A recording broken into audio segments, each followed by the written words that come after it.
নমস্কার বন্ধুরা, আমি সঞ্চিতা। আপনাদের সকলকে স্বাগত জানাই আমার আজকের এই ব্লগটিতে। তো আজকে আমার প্ল্যান হচ্ছে আজকে একটু হাতিবাগানের দিকে যাব, প্লাস ওই হাতিবাগান এরিয়াতে কয়েকটা দুর্গাপুজোর প্যান্ডেল হয় যেগুলো খুবই ফেমাস আর খুবই বিখ্যাত। তো সেগুলো একটু ঘুরে দেখব আর তোমাদের সাথেও শেয়ার করব। তো চলো যাওয়া যাক।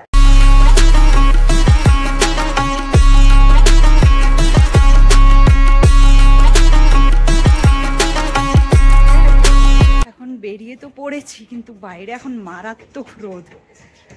চলো যাওয়া যাক। এইখানে দেখো রাস্তায় যেতে যেতে একটা বেশ সুন্দর একটা প্যান্ডেল হচ্ছে, প্যান্ডেলের কাজ চলছে এখন, সমস্ত প্যান্ডেলেরই কাজ চলছে।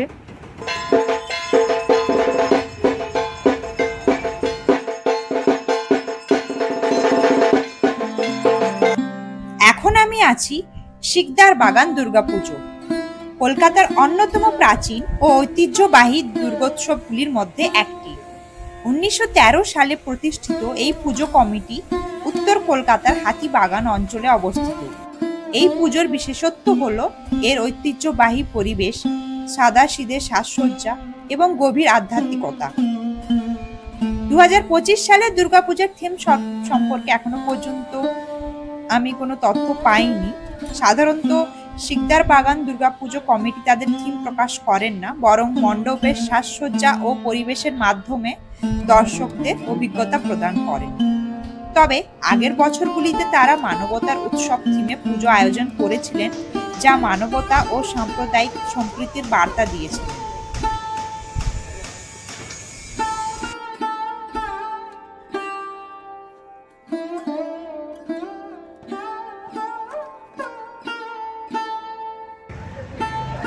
এখন আমি যাচ্ছি নলিন সরকার স্ট্রিটের উপর দিয়ে।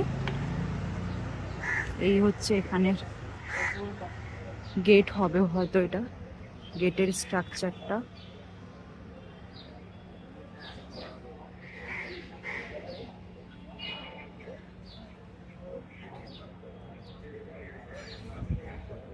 তো এখন আমি হাতিবাগান উপর দিয়ে আসছিলাম, মার্কেটের উপর দিয়ে। তো এখন বাজে বেলা ওই 12টা 15-20 হবে, আর এখন সবে এক এক করে দোকান খোলা শুরু হয়েছে।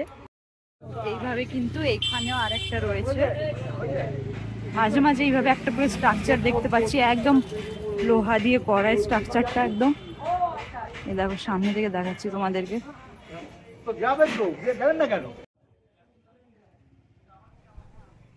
হাতিবাগান নবীন পল্লী দুর্গাপুজো কমিটি এবারে তাদের থিম হিসেবে বেছে নিয়েছেন আমাদের দেশ আমাদের দুর্গা। এই থিমের মাধ্যমে তারা ভারত ছাড়ো আন্দোলনে অংশগ্রহণকারী নারীদের অবদান ও ত্যাগকে স্মরণ করাতে চায়। এই নারীরা দেশের স্বাধীনতার জন্য নিজেদের জীবন উৎসর্গ করেছিলেন এবং তাদের সাহসিকতা ও আত্মত্যাগকে সম্মান জানাতে এই থিমটি নির্বাচিত হয়েছে।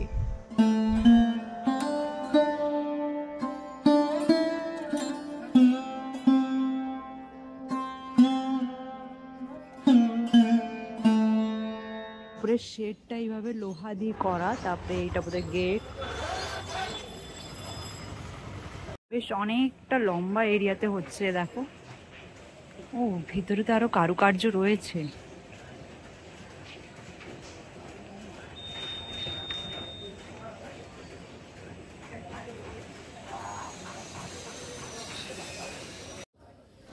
পুজোর মণ্ডপের নকশা ও সজ্জায় বিশেষভাবে তুলে ধরা হবে এই নারীদের অবদান। মণ্ডপের শিল্পী অভিজিৎ ঘটক এবং উপদেষ্টা প্রিয়দর্শিনী ঘোষ বাওয়া এই থিমের বাস্তবায়নে কাজ করেছেন।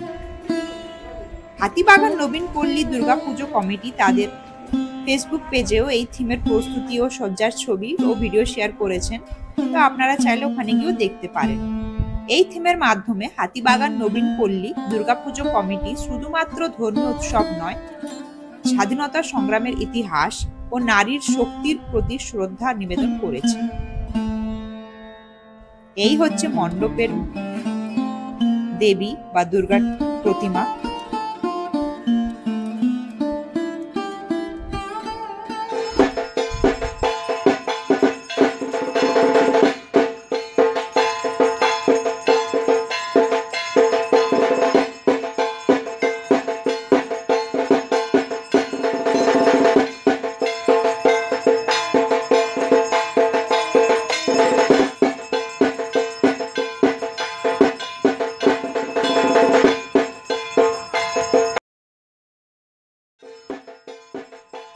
এখন আমি আছি হাতিবাগানেরই নলিন সরকার স্ট্রিট।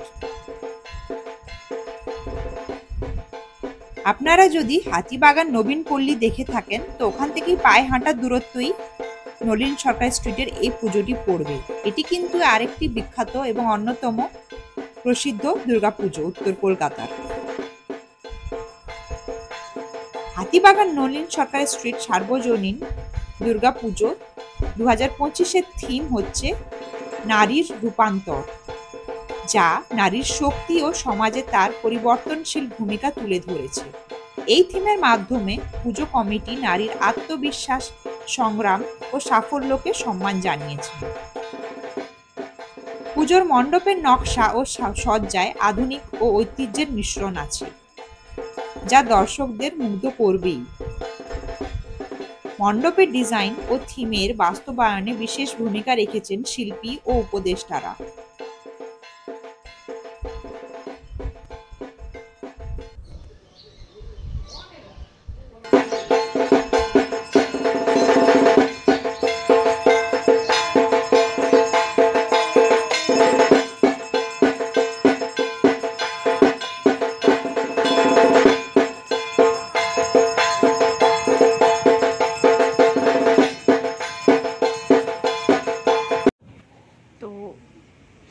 এইখানে যে সামনে প্যান্ডেলটি, এখানটা ঠাকুরটা তৈরি হচ্ছে, তো ঠাকুরের ছবি ভিডিও তোলা যাবে না। আর ওই যে পিছনে ওখানে হচ্ছে মূল মণ্ডপটি বা প্যান্ডেলটি তৈরি হচ্ছে, যেটা আমি দেখালাম।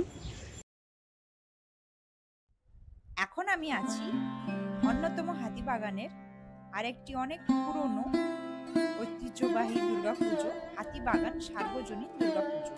তো এইবারে এনাদের থিম হচ্ছে অথা ঘাট কথা। এই থিমটি রবীন্দ্রনাথ ঠাকুরের গল্প ঘাটের কথার উপর ভিত্তি করে নির্মিত। এই গল্পে কলকাতার নদী তীরবর্তী ঘাটগুলোর নিঃশব্দ ইতিহাস ও সাংস্কৃতিক গুরুত্ব তুলে ধরা হয়েছে। আর এই থিমের মাধ্যমে পুজো কমিটি শহরের ঐতিহ্যবাহী ঘাটগুলোর অবহেলিত অবস্থার প্রতি যে দৃষ্টি আকর্ষণ করতে চেয়েছেন। মণ্ডপের নকশা ও সজ্জায় এই ঘাটগুলির চিত্রায়ন করা হয়েছে, যা দর্শকদের অতীতের স্মৃতি ও ঐতিহ্যের সঙ্গে সংযোগ স্থাপন করেছে। আর এইখানে এই পুজোতে কিন্তু দেশি বিদেশি দুই রকমের শিল্পী দুজনেই এখানে কাজ করছে। এই থিমের মাধ্যমে পুজো কমিটি কলকাতার নদীর তীরবর্তী ঘাটগুলোর সাংস্কৃতিক ও ঐতিহাসিক গুরুত্বকে পুনরায় জীবিত করার চেষ্টা করেছে।